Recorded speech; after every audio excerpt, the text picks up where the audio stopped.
right, now you've got your whole fly rod and reel set up. Make sure your reel seat's nice and tight, your ferrules are straight. First thing you want to do is just stretch your line, and I do this every single time I come out for each line, floating intermediate, sink tip, hover, you name it. And it's just a simple technique. I grab the cork with my stripping hand and I pull with my left hand back, and then make sure I grab in front of my left hand, pull, stretch. Now if I keep grabbing like I'm doing in front of my hand and pulling back, I know that every section of that fly line is stretched. Just do this all the way back down to the running line.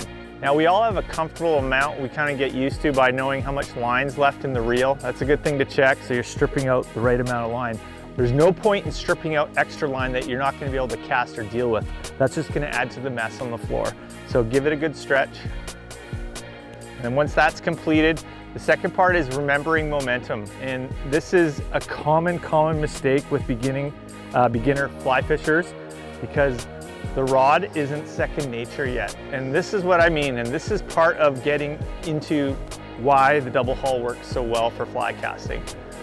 I need my rod tip to be at the water 95% of the time. Rod tip right at the water.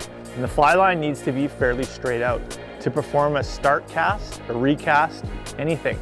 If I have my rod tip up and I'm looking around and I point over here and I come back, that S formation has now just created slack on the water, immediately taking away that instant momentum. Then if I pick up to cast, the first from here to here, your rod's only picking up the slack that's out there. So it's a total waste of time, and it's also gonna come back and give you odd loops or slack, or that's even when the fly can wrap around the rod tip. So now I have about 25 feet out there, which is perfect to get going here. Again, rod tip at the water line straight out. Here's a regular fly cast. You watch my left hand. All the work is being done with my right hand. You see that? And now you can see the speed here. It's kind of a tick tock. It's maybe 1/1000 to 1000. I can speed this up instantly with my left hand. That's my line hand here. So now watch my line hand. So what I'm doing is, I'm gonna slow down a little bit because I've got a little more line out, is when I'm pulling with my left hand the line, I'm making the rod bend harder, faster. You can see that, just like that. So this has created energy. If I stopped, it's created more energy. If I stop with my left,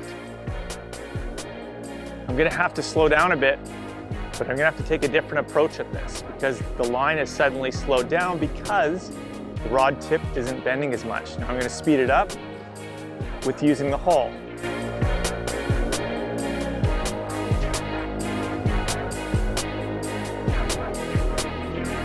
So now you can kind of see how just hauling the line makes the rod tip bend, but it's not that easy. How does that old thing go? Like pat your head, and kind of like the patting your head part. And that's making sure that the line's going back up towards the eyelet in between each hull. So I'm creating a natural V. And this is most likely the hardest part that it takes people a while to get picked up and used to. So watch, remember that V I just showed you in the air? So watch now with my left hand. See this V going on? So what's happening is I'm gonna slow down to a regular cast, is I need to be able to, when I've pulled the line with my left, I need to be able to load that back into the eyelet before I start the hull again. So watch. It needs to go forward. So I'm pulling, but if I just pulled and I kept going, my left hand would be down here and the energy's gone. So I need to load it back. So it's 2 pulls now. It's actually 4 on a full complete forward and back stroke.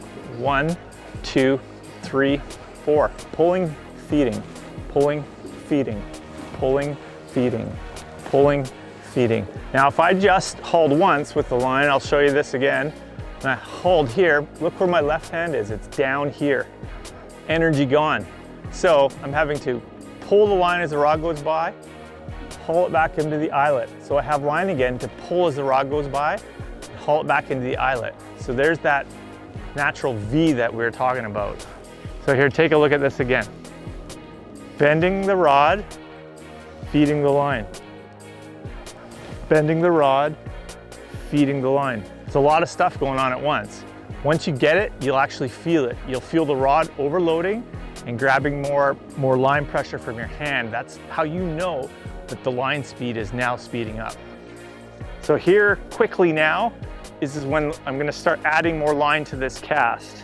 So you'll see and you'll hear the line slip out, and it's on the middle part of the forward cast. So when the line is in the direction going in front of you, again, that's keeping the energy intact.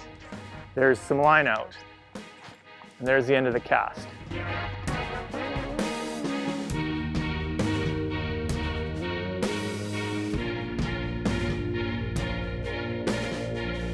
Well, hey everybody, thanks for watching. I hope that the double haul is something you can add to your fly casting arsenal. The key word here, which I said too many times in the video, is practice. Hey, take your fly rod and reel setup. Maybe don't take it out to the water. Don't take it fishing for a day. Take it to a park, take it to a baseball diamond.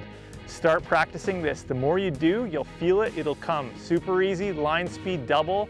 Immediately you're gonna add some distance to your cast. This is super helpful also when you have indicators, because it's picking up all of that extra bulk on the line, yanking it and moving everything faster. Thanks again for watching. Wait Creative Company. My name's Brent.